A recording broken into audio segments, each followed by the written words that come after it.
Welcome to Beholder's Eye, a 5th edition actual play Dungeons & Dragons podcast.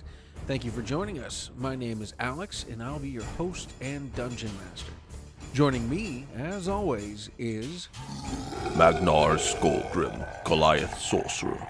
Hobonite, Fire Gensai, Dragon Sorcerer.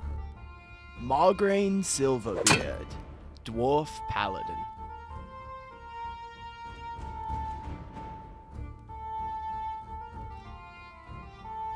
So, last week, we engaged in a little bit of mild torturing of a person we captured from the last fight. Magnar got bewitched, of which that lady then escaped during the night and killed the person we were captive. Mild torturing, but yeah, same thing. We then continued our travels. In our travels, we got ambushed. Father Belevin got split up from us.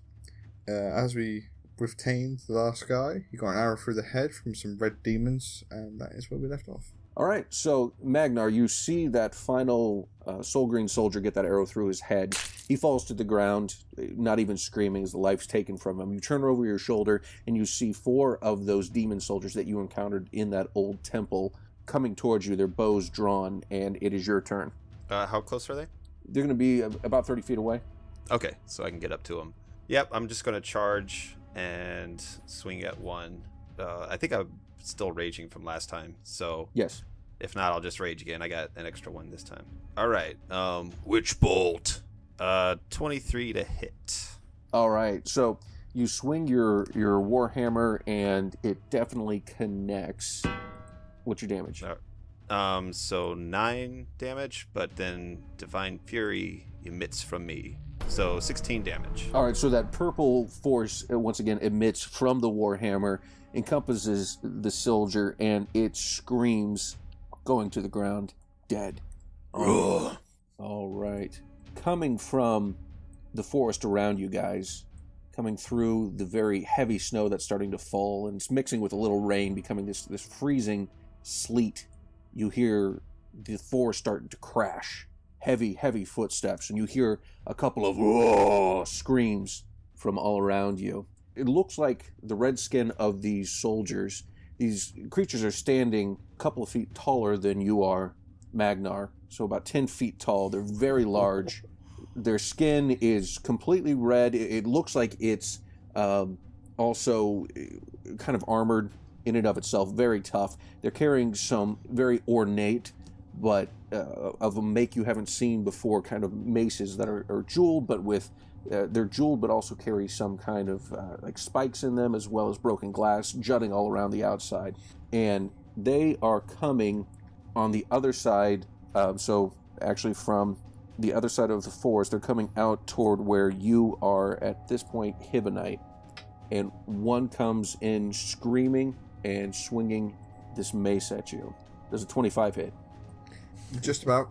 All right, take 15 points of bludgeoning damage. I'm down. This isn't going well. All right, the other one comes charging in and swings its club at you, Margraine. 17. Nope. All right, he swings and misses. And now it is actually the soldiers who came up next to, or you ran into the fray with, Magnar. They are going to attack you. So these ones aren't 10 foot. These ones are normal size? Yeah, the ones that you attacked are just like the ones that you fought before. Oh, okay. All right. It swings at you and misses. The one next to him also drops his bow, pulls out his longsword, swings. 15? Nope. All right. And then the third one rushes over and swings. 21. Yep. All right. Takes 7 points of slashing damage. All right. And Hibonite, give me a death save. Okay. That will be a fail. Oh, we're getting off to a great start today. This is not good, guys. Oh, man. From the forest, coming actually down the path, you hear some cries and yells, and you realize it's a language that you've heard before. Once again, it's the language of that shaman wizard type who was about to sacrifice the gnome when you guys stopped him in the temple. And you see another person, once again, wearing those kind of robes, coming down the path. His hands are raised, and it's like he's chanting some kind of incantation. That is his turn, though. Margraine, your turn. Okay. About how close am I to Hibonite on the ground? You and Hibonite were like right next to each other. Okay. I'm gonna reach out. I'm gonna put my hands on him and use my 15 points of lay on hands to bring him back. And then for my bonus action, I am going to cast Sanctuary on him. Okay, so how does Sanctuary work? So Sanctuary, I cast it on him. Anything that wants to attack him needs to make a DC 13 Wisdom save. Yeah, Wisdom save. If they fail, they can attack anything else except him, and it drops if he attacks anybody. Okay. All right. Yeah. Great. So you're back up and you're safe. Get yourself Not sorted. again. Okay. And that's me. Okay. Great. All right. So we go back around top. Magnar. All right. So I got 3 guys still on me. Yep. I'm engaged with. What is Blevin doing? Is he down? Um. Did you forget about him? No. Well, this is going great. I mean, me going down is not par for the course at all. Yeah, that's pretty normal. So. Yeah. But not on the first hit. Well, that was like, even if I was at full hit points, that would take off 3/5 of my health. That's not technically the first hit. We'd been fighting for a considerable amount of people before this. Oh, that's true. Yeah, you guys. This is combat to combat. Yeah, thanks, Alex. It's almost like my job's to put a bunch of problems in front of you. Okay. So, Blevin will stand up and cast a spell at one of the giant creatures that just took down Hibonite. Okay, so he casts a spell, and there's a loud crack in the air. It's thunderous. Well, literally sounds like thunder. And suddenly that creature starts yelling in pain. And Nice. that is Blevin's turn. It is now your turn, Magnar. All right, I'll attack another one. Okay. That's next to me. True strike. 18 to hit. 18 hits. All right, so 7 damage plus another 7 damage from my Divine Fury. All right. Well, Ulfur is blessing you today. You take your hammer, smash it into his face. His nose comes out the back of his head. All right. It is now the last person. It is the last soldier's turn to attack. Nope, I was wrong. It's actually the big guy's turn. So one is going to swing at Hibonite again. 15. That'll make his say he has to do that wisdom save before you hit me. Oh, that's right. Okay. And the wisdom target on that is what?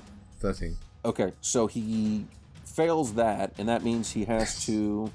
He can choose to attack something else. Well, he's going to choose to attack the other little thing right next to him. But a 15 we know misses, so he swings and fails that. The second guy who attacked you the first time will attack you again. Okay. And a 12, I'm assuming, misses. Yep. Okay. Oh, He that's swings, and it doesn't even come close to your armor. All right. Now we are going to the soldiers who are next to you, Magnar. He takes his longsword and swings. Does a 16 hit? Nope. He swings again and misses wildly, obviously distraught by seeing his 2 compatriots killed. Hibonite, it's your turn. It's just the one big guy in front of me, isn't it? Well, there's one directly in front of you, and then there's one basically right next to him. So either one's going to be within your range. Is there anything in the 10 feet behind them? No, not that you see. Okay, that's fine. I'm going to Thunder Wave at second level. So that's a DC 14. And that's a con save? Yes, Constitution save. If they fail, they take half damage, and they don't get pushed back. If they fail, they get pushed back and take full damage. If they pass, they don't get pushed and take half damage, and that's 14.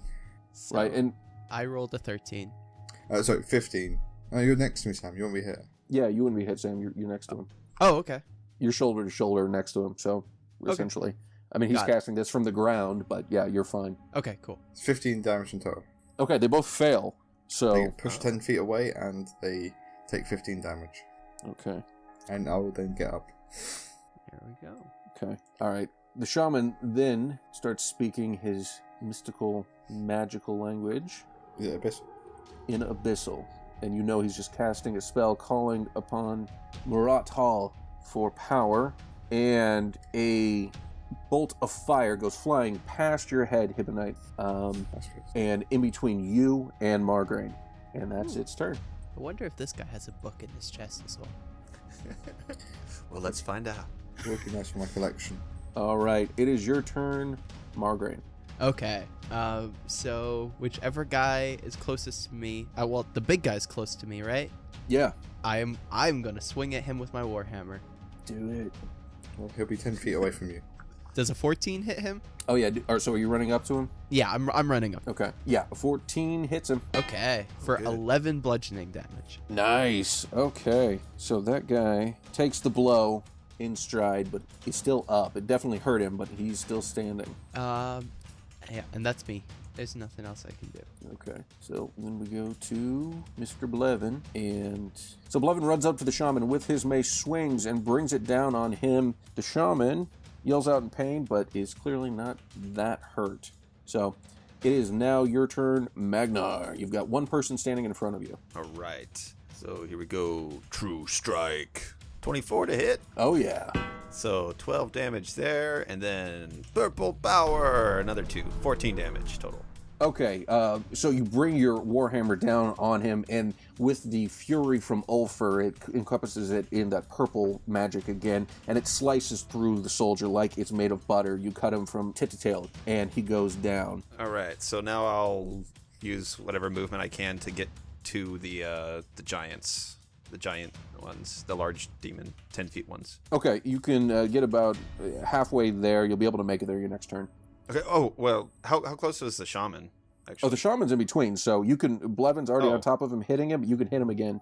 Okay. Well, I can't hit again. I don't have 2 attacks yet. Oh, that's right. Okay, But I'll get it close to the shaman then. Get right in his face. good stuff. All right, so now it is your turn, Hibonite. Oh, great. Are those other guys gone already? Oh, they're dead.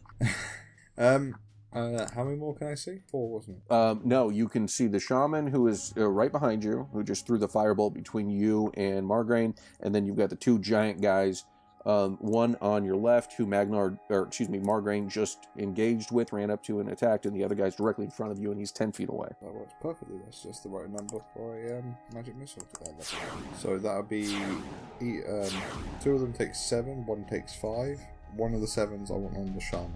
Okay, so it's 7 to the 2 giants, and then and then 5 to the shaman. 1 7 on the shaman, and 1 7 on one of the giants, and 1 5 on one of the giants, and then the 5 on the other giant. Okay. I want to get rid of their spellcaster. Smart. Okay. Just had to do some math there real quick. All right, cool. So, you shoot out the magic missile. All 3 scream in pain, and then it's the shaman's turn. It's completely surrounded here, and I need... Hold on 1 second. All right, so how many... he starts to cast a spell at Blevin and Magnar, since you guys are both together right in front of him. And so that is... How many hit points do you have? 15. Oh, this isn't sleep, is it? So you go down. You're having a nice little slumber. And then the rest is not enough to take down Blevin. Nice. Hey, it's my first time going down. All right. Hey, Nice. way to go. Yeah. Part of the going Other down than club. dying. Wait. Yeah, other than just straight up dying. Okay. I'm the only one who hasn't been to sleep now. It is your turn, Margraine. Okay. What I will do is, I'm gonna continue to hit the person I'm hitting. Okay. Does an 18 hit? 18 hits. For only 6 bludgeoning. Oh. I rolled a 1 on my damage. What's up with that? All right. You swing, you hit him, and it's enough to make him angry. He growls. Anything else you're doing? Nope, that's it. Okay, and then Blevin's turn. He's not too happy with just getting almost attacked and his good buddies going down right there. So he swings his mace again, and he misses wildly. Oh, wow. Okay, so that will be his turn. Magnar. I sleep. Oh, that's right, you're asleep. Hibonite, your turn. Is Magnar near me? Yeah, I mean, he's close enough to you. That's it. You'd be able to reach him this turn, though you would have to go past the shaman. Well, he's got sanctuary on him, so. Oh, no, that's true. I've attacked, so I won't. Oh, have did that. you? I did a Oh, thunder right. wave and a magic missile, so I don't think I have that anymore. Right. I can probably risk it. Yeah, screw it. I'll risk it. I'm gonna run over to Magnar. Okay. Yeah, I use my action to slap Magnar awake. So yeah, I use my turn to wake up Magnar. Okay. All right. So yeah, give me I guess for that, give me a medicine check. It's just an action to wake someone up from sleep, I believe. Is it? Yeah, it says ally can spend an action. Okay, cool. All right, you wake him up. All right. Oh. I remember looking up that from when an accident happened recently. All right. So, seeing that you're standing there coming in, he's actually going to swing his longsword this time at Blevin and connect for a big hit. You see a lot of blood coming out of Blevin at this point. That's holy shit. That looked like super bad. It looks like super bad. Like Blevin's on his last leg. He connected with him hardcore. And I can see it. Yeah, you can see it. Okay, I'm gonna use my channel divinity. Channel divinity, rebuke the violent. He just takes whatever damage he dealt to Blevin in radiant damage. Oh wow. Okay. Damn.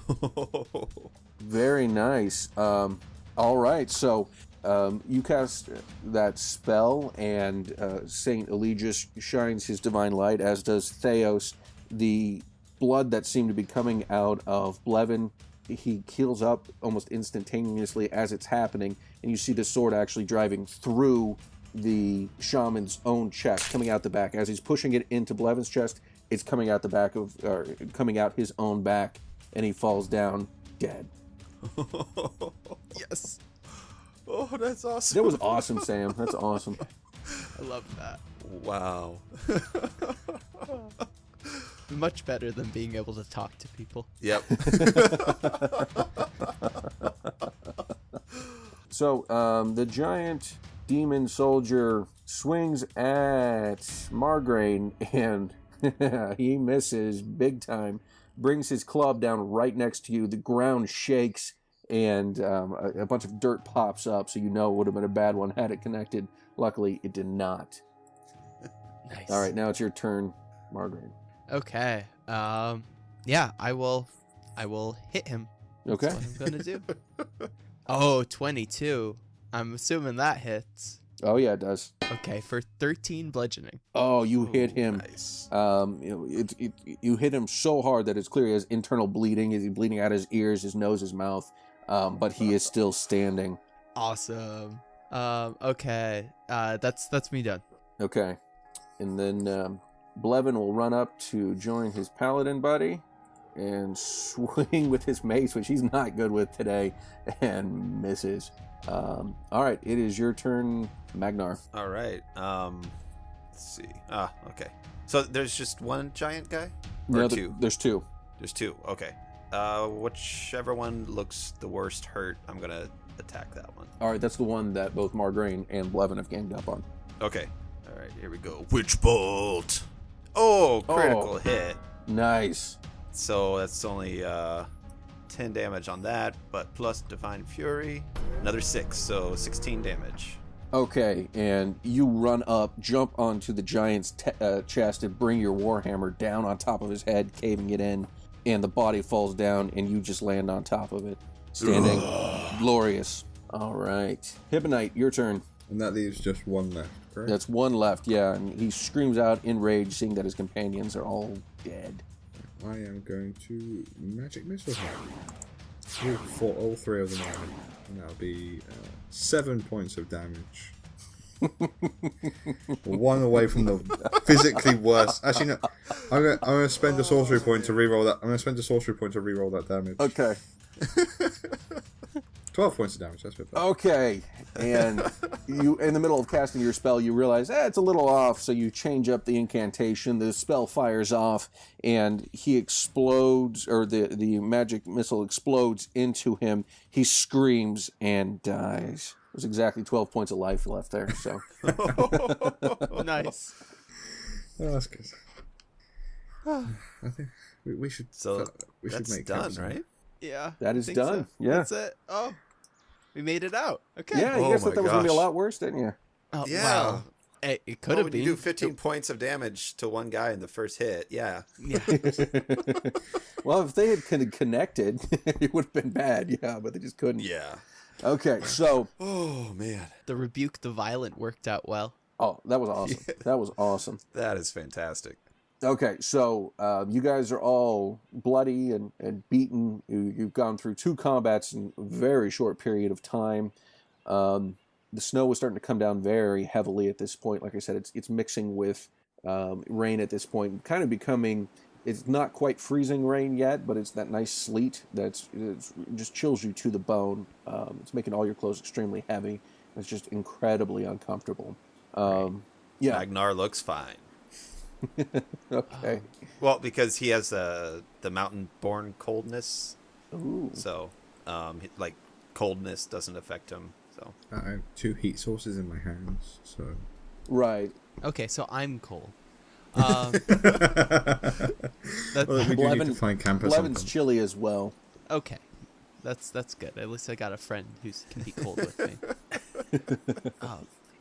Dude, we should probably search the bodies. Yes. Hibonite, And then you wanna? rest up. Yes. Oh, I want to be kicking the one who took me down. So, like, halfway through this conversation, I'm just kicking him in the face. Okay, and that is the one who took you down, or that's the last one you killed too. That's the one who took you down. So oh, nice. I'm gonna go over to like the shaman-looking one, Mhm. and I'm gonna pull out a knife. I'm gonna inspect his chest, because it was real spooky last time. all right, you cut into his chest, and much like last time, once you get past the flesh and break through the chest bone, the rib cage kind of just snaps open, and inside you see another very similar looking book. Okay, and I'll pick it up and I'll literally just kind of toss it to Hibonite. Seems like there's another one, Hibonite. I'll have a read through, and I'm saying that as I'm kicking this guy in the face still. Okay. Well, then, once you settle down for the night, we'll go into that a little bit. But, or I guess maybe not the night, but whenever you guys rest. So, anything else? What kind of weapons do these guys have? Which guys? Any of them, really. But Well, the Soul Green soldiers, or the guys dressed as Soul Green soldiers, had all had hand crossbows and bolts that went with them, as well as longswords. okay. The soldiers, the demon soldiers, had the same kind of weapons as last time.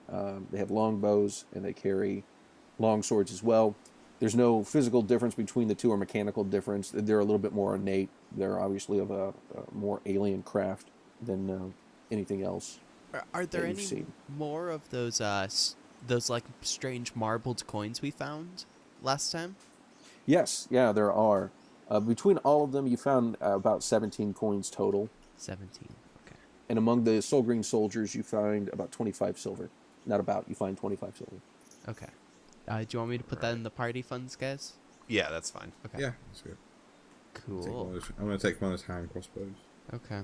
So I got strange alien longsword. And do any of them have daggers? No, none of them carry a dagger. Okay, I need that for a spell. So. Oh, right, those are the foreign coins that we found before. Yeah, Yes, I found them on 17. I've got other noted down ones. my character. We've got 76 or something like that. Yeah, I have 73, and then I just found some more. So I've got like 93 of those. We should probably get off the road and rest up for a bit, yes? Yes, I'm not doing great. Yeah, I could do a nap. And maybe some light reading. Oh, okay. And, Blevin, you and I, we should have a talk. Okay, yeah, that sounds good. Thank you for whatever it is you did. I appreciate it. Yes, that's the protection of Saint Eligius. Oh, praise be to him. Yes, praise be to him. Okay. We should find somewhere to rest up a little bit. That's Yep. pretty rough. Off the road. Yeah. He sounded so disingenuous then. Well, we'll see when we have a chat. So, if you guys want to find some shelter, are you looking off the road in the area here? Probably, right? Yeah. Because there's nothing left, right? Right. What do you mean? I mean, there was. We knew about the one burning town from before, but there wasn't supposed to be like another town up in between us and the pass, right? There's No, Blevin will tell you there is another town, but it's right before the actual gates to the pass. So That's it's like the a town day out? Yes, that's like a day out from here. I think in case Okay, we run then we into should rest anything up else, here. Yeah. Okay. And are we going to take a short or a long rest? I prefer long. It's up to you. What guys. time of day is it, Alex? I think we said it's a little bit. I mean, it's like around 2-3 o'clock in the afternoon. Okay. I'm cool Man, I with a don't short know. rest, but it's up to you guys. Yeah, I'm good with a short rest. Just expensive hit dice, but Okay. Okay. Short So, rest citizen. are you guys looking for a place that's off the road that you're hidden yeah, from? yeah. Yeah. Okay, so somebody give me a survival check. Whoever is trained in it. If you're not trained, then we won't do it. But I'm How not. about a 4? okay. So, is anybody else trained in it? I'm not. No. Hibonite, you're not. No, I'm not trained in that, unfortunately. Okay. So Magnar shows you guys a little bit area about a mile down the road that's off the road, and it looks like a nice little area that you guys don't think you can be seen from. Magnar is pretty confident that he can't, or that you can't, and it seems great. So And I do want to like wipe off because it's snowy, right? Yeah. Or is it just ice cold? no, it's snowing. Okay. I want to wipe off like footprints, like backtrack our footprints, so maybe with a branch or something, so it doesn't look like we're leading off into the side Okay. from the roadway. Okay. Great. I will give you a +2 to your roll for that. That'll help. Okay. All right. So you guys make your way off to the side, and as you're doing that, Margraine, you feel kind of a warmth in your pocket or in your pouch. It's coming through the pouch, and actually you feel it on your skin and in your head. Similar to whenever Hibonite speaks with you, you hear a voice say, Magnar, my boy, have you got the book? All right. So, all right. I'll not grab the coin yet, and say, oh no. Okay. I'll just do that. All right. I'll grab the coin and say Brommel's name, and then say, What book? The book that Blevin has. No, I do not have the book yet. Well, We are traveling with him. well, then that should make it easy to take it from him. We're working on it. Did you find something? Yes, we did. What I need you to do before I give you that, obviously, I will need the book. There's a town that's right in front of the gates to Kretvik's Pass. Paragon is its name. You should be within a day or two's travel of it. Is that right? Correct. Go there, and at the Blue Root, which is an establishment there, there's a woman named Anastasia Ogilvy. She is our contact. Give her the book, and then I will let you know where we believe your wife is. Very well. All right, I look forward to hearing from you soon. You too. all right. Bye. And I don't know how to disconnect. So. How do you shut this thing off? I'll just No, put it you away, hang I up guess. first. No. No, you hang up first. I miss you. All right. Okay. I put it away. I can't stop thinking about you. Bye. Bye. No, for real. Bye. All right. All right. So, okay. I'm not gonna say anything yet. Let's set up shop or set up camp. all right, and guess. Blevin comes to you, as you guys are setting up camp and everything, Margraine, and says, so what is it you wanted to speak with me about? Why are Crucians trying to kill you? Excuse me? So all the Soul Green soldiers we found, that attack, I'm not talking about the demons, but those Soul Green soldiers, they were trying to kill you. Not just attack us, they were trying to get you. Tell me why. I really can't speak to that. I'm not sure. Can I insight check him on that? Yeah. Okay. I'm going to give you 2 more insight checks on him, and if they both fail, I mean, that's like 6 or 7 at this point, you're just going to start believing him. No, like, I know I'm starting to believe him. It kills me, Alex, that Margraine believes this guy. But, like, that's, like, blatantly, like, he should probably know why people are trying to kill him, right? Like, that seems hinky to me. Oh, my God. 6. Yeah. Once again, he seems pretty much on the level. You don't think he knows. Can I insight as well? No. Or is this like kind of same time? Yeah, this is like the same time. Okay. Okay. I believe you, Blevin, and I think that, you're a good man. You've helped save us. but But this all is very, very weird. Those men were trying to kill you, and they were there's trying to kill us all. Yes, but they were specifically talking about you. They were trying to take you. They were just trying to kill us. So I'm not sure. I'm really not sure. I see. You know, many do stand in the way of Theos's work and have done what they can to stop what we're trying to do in all the lands. Yes. Can you think of any other reason why soldiers would be specifically trying to take you? No, I'm not sure. I really don't know. It could be. I mean, obviously, whenever we came into Pine Watch and took over there, and by we I mean the Empire. When the Empire did that, the Church became stronger, and I became well known, of course. And Yes. so it could be men who have come from some of the other lands and have ended up in Soul Green and volunteered for missions to assassinate people. I see. Well, you already know of my opinion of you now. I think you're a good man. Oh, thank you. I think the same of you. Yes. I can say though that many don't think the same. Of course not. When we stand up for the truth, there will be those who come out against that truth. The truth is uncomfortable. The truth makes people angry when they hear it, because it is many times the mirror of reflection of their soul that they don't want to see. So when we bring that up, they will be mad.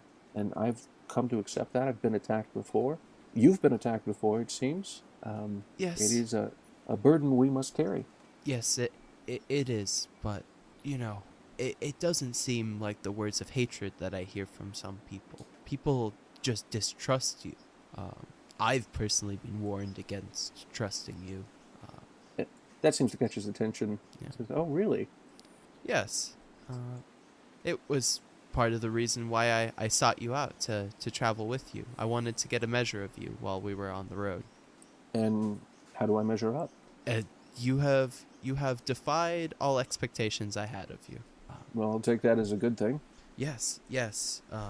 Personally, when you saved Hibonite in the battle, that was very unexpected to me. You saved him. I was expecting you to hate him. No. I had been led to believe that you were a very bad man. Like I said, truth is an uncomfortable mirror sometimes. Yes, I guess so. Well, once again, I appreciate our talk. I think I should rest up with the others now. Oh, I agree. I think I should as well. Okay, awesome. So, Hibonite, as you're going through this book, you're looking at it. There are minor differences between this book and the original one that you read, the Grimoire of Murat Hull. And it's, as you're looking through this, actually give me a history check. Yeah, I can give you a history check. History. All right, and do it with advantage because you've been reading those books that you got from the library in Castle Delacroix. Okay, I'll pick it now. 7. With advantage? I got a 6 and a 7. What? and what is your bonus on history? Plus 3. Oh my I got a god. 3 and a 4. Does it have the same name as the other book? Is it the Grimoire and Pride of Murat Hall? Or Yes, it is the Grimoire and Pride of Murat Hull. The emblem on the cover is different, the rune, but ever so slightly. And you notice that some of the pages are a little bit out of order, it seems. Or chapters, really, are out of order more than just the pages themselves. They both read fine. But that's basically it. And you don't remember anything else from anything you read. I guess I'll just keep studying this during the nights then. Just for me personally, Alex, because I had handled it. Was it as old looking as the other one? Just as old looking, yes. Oh, wow. Okay. Got two really old So- books. So the differences was the cover of the book, and the chapter order. Correct. All useful information, I'm sure. I'm sure these aren't cursed or anything. Can I speak to Magnar? That'd be Yeah. good. Yeah. I want to speak to you too. Okay, cool. Well, if it's okay with you, Alex, I'm gonna speak to him. Okay, yeah. You guys can talk to each other. That's fine. Okay. No. Magnar, can I speak to you? Of course, friend. Thank you. Off to the side, or Yes. is Yes, here thank fine? Okay. you. All right, so we go over a little way out of earshot. Yeah. Magnar, I don't know what to make of Blevin. I think he's a good man. I think we've got the wrong man. Possibly. I heard from Brommel, You did? and How? yes, through this coin. Did I not tell you about that? No. Oh, I thought I did. Can I look at it? Of course. Can I pick out the red silver in it, Alex? Yeah, that's very clear. Okay. Huh. It's made with red silver. Yes, does that mean something? And I'll kind of, my new armor, well, when I forged this with Saint Eligius, we forged red silver into it. I don't know if it means anything in particular, but, we're seeing a lot of it. Yes. So he gave this to me before we left, and he said we could contact each other through it, and he just contacted me. I see. And He said if we get the book, to take it to the Blue Route in the town by the pass, and he will give us information on Vadhava. I see. So he knows where she is? Yes, and that was not our arrangement as I understood it. He was just going to give me information, not for the book. He just told me about the book. Yes. I do not like this. I don't either. Why wouldn't he just tell you? We could find her. Yes. Well, we wouldn't even have to, nothing to do with Blevin. Oh, Indeed. I see. But if you think Blevin is trustworthy, I have my doubts, but we need to know what's in that book. If Blevin is a good man, then perhaps we should not give this information to Brommel. Yes. I don't know how to proceed with this. Should we talk to Blevin? Confront him about it? Perhaps we should get Hibonite's input. Yes. Yes, that would be good. I'm very confused about all of this, Magnar. All my doubts have been assuaged about Blevin. I genuinely do believe that he's being truthful to us. Yes, he has not done us wrong yet, other than perhaps killing that crossbowman too soon. That was still suspicious, but Yes, I had my outside of suspicions too, but I just got a feeling from his answer that he wasn't lying to me. I could see the truth in his eyes. That's been laughing. So Yeah, Yeah. I'm cringing right now saying it, but yes. it's like, oh yes, perhaps we should just confront him. Okay. Yes, we could talk to Hibonite about it, I guess. Okay. Cool. Alright. So are you guys going to confront him right now? we're gonna talk with Hibonite. I think Yeah. kind of motion him over. Or... Struggling through this book, but okay, I'll take the distraction. That's why my roll was so bad. Hibonite, you found anything new in that book? Is it different? New information? Cover's different, the page structure's different, the chapters are in a different order. It seems a lot of the same, really. Huh. Yes, it seems just as I'm old sure. I'm as sure the I'm other missing book. some. I'm sure I'm missing something. Yeah, maybe. I can't read it, so I don't know. that? Transformation seems very cool, though. Change into something else. Anyway. Be useful bits of the past, but recovering from someone's chest is a bit grim. Yes, that is very grim. I don't know what to make of that. It was just a hunch from the last one, but turned out to be a good one. Yes, so So Hibonite, we are uncertain of how to proceed with Blevin. And can I just say I recount the whole coin thing to him without Yeah. repeating? All right. Yeah. Well, I could have sworn I said that before, but I guess I didn't. No, you told us about No. the cape. You didn't tell about the coin. Oh, okay. I thought you were being like Oh, secretive that's- about it. Nope. I forgot. I was like, oh, he didn't tell me about the coin, man. Okay. Yeah. No, because we talked about it outside, so that's maybe I just confused that. So. Cool. We know now. But, yep. Yeah, and I'll on top of that, I'll just also say, he contacted us right after this fight. Perhaps it also keeps track of us. Hibonite, would you know how about this? What, the coin? Yes. I could have a look. I can't say I've used it. It sounds similar to my spell that talks in your head, but that's normally like more local. Can I have a look at your coin? I would appreciate it. Can I do an Arcana check on it, Alex? Yeah. I'm sorry. Yeah, go ahead. 20. So basically, this coin is imbued with some kind of variation on the message spell. Okay. I'll relay that to him. It seems to work the same, but it seems to be different to my normal spell. I guess you could. One thing you've noticed with that high of a roll, you'll notice that the magic used to, I guess, create the spell on the coin feels very similar to that very powerful magic you felt when Nyx cast the Zone of Truth on all of you when you were in Castle Delacroix. Oh. Okay.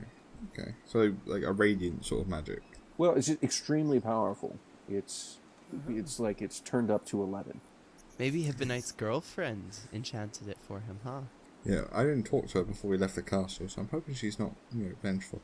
The adventuring. well, she was life. in one of her other offices, so I think you're fine. Yeah, she forgot about you already. Yeah.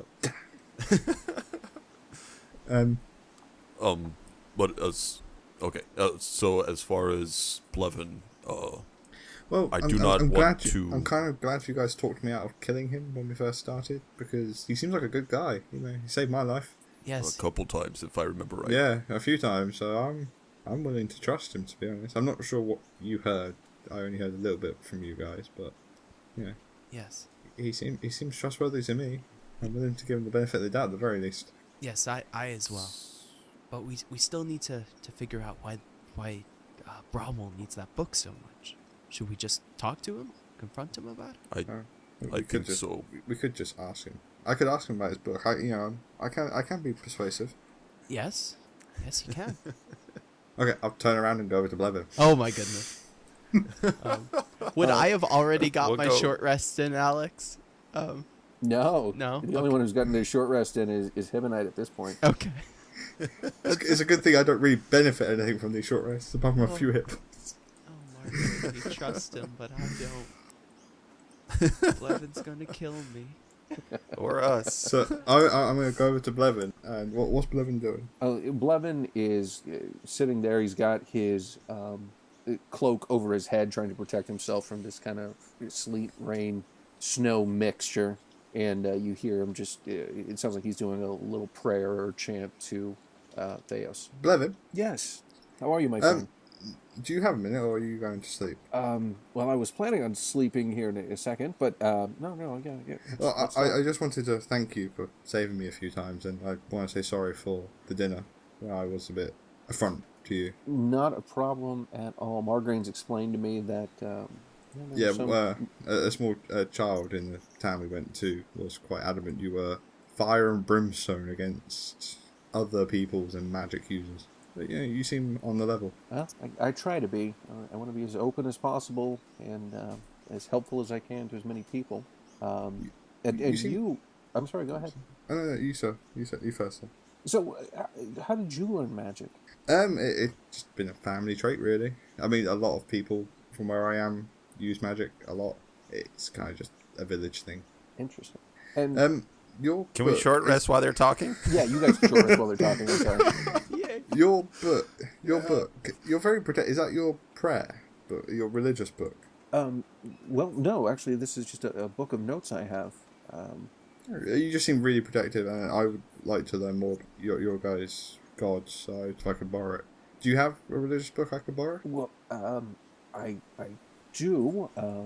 I would ask that I get this back, but of course you can read this. Of course, you'll get it back. Sure, and he pulls out a different book from his sack and hands it to you, and it's clear that it's the Telling of Theos by Saint Morin. Had that in the story. Did say you wanted it back. I know. It doesn't mean I'm not going to hold it on for a while. He never said when he wanted it back. I never lied when I said I was giving it back to him. I just didn't tell him when. Your other book, does it have like good notes on the world sort of thing? I'd love to read about your travels if that's what you store in there.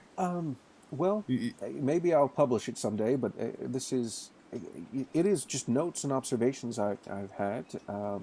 Here's one about you, and he reads to you, top hat, red skin, golden eyes, funny personality. So just as you see, little notes that I make that jog my memory. I meet so many people that Can I hear what you wrote about the others? Well, to be quite fair, the others weren't. They didn't stand out as much as you at dinner, so I didn't make any notes on them. Really? A 6-foot giant in an awkwardly shaped suit and a small man in mail didn't stand out at a fancy dinner party? I'm surprised. Well, it was a little bit awkward, but as I told, I believe, Margraine, when I was out west, I did see a giant with 2 heads that were on one body, and the heads were arguing with each other. So I've seen many strange things on my quest. It's a rare personality such as yours stands out, but just the odd, normal, weird thing, if you will, is not so weird to me anymore. Good to hear I stand out. Whereabouts did you see that giant? I'd love to go see that sort of thing myself. It'd be great tales. Yes. Well, if you head out west, it's near Glaxon's Grove, which is probably about a 3-day journey northwest from Tuck's End. Which, are you familiar with Tuck's End? That's the last settlement in Thalmor. It's the furthest west. But if you go out to Glaxon's Grove, that's where I encountered them. I was meeting with some druids out there, and this giant came in and tried to mess some things up, but we were able to take care of him. I'll have to hope my travels take me there one day. Yes, indeed. It's an experience, let me say that. Yeah, I'll leave you to your sleep then, my friend. All right, sounds good. And I'll make sure to return this to you at some point. Yeah, we can. Obviously, I'll need it when we part ways. If you have your papers in order and everything, and are coming through the pass with me, of course, hang on to it until we part our ways. But I will need it if you're going to stick around. I wasn't ever really clear on that. I believe Margarine has our papers sorted. All right, give me a deception. Well, I do believe that. Could it be persuasion? No, because you don't believe that, because you know you don't have papers. You're lying. 6! And in much the same way he did to Margraine, he kind of narrows his eyes and nods his head and says, okay, great, good to hear. I have my ways otherwise.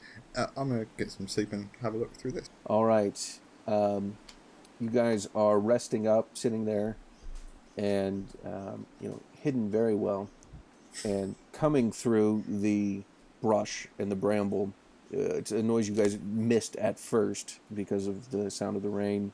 You see a very large minotaur standing at the edge of your little camp. He's got a great axe in his hand, dressed in leathers, and he looks down at you. Hello.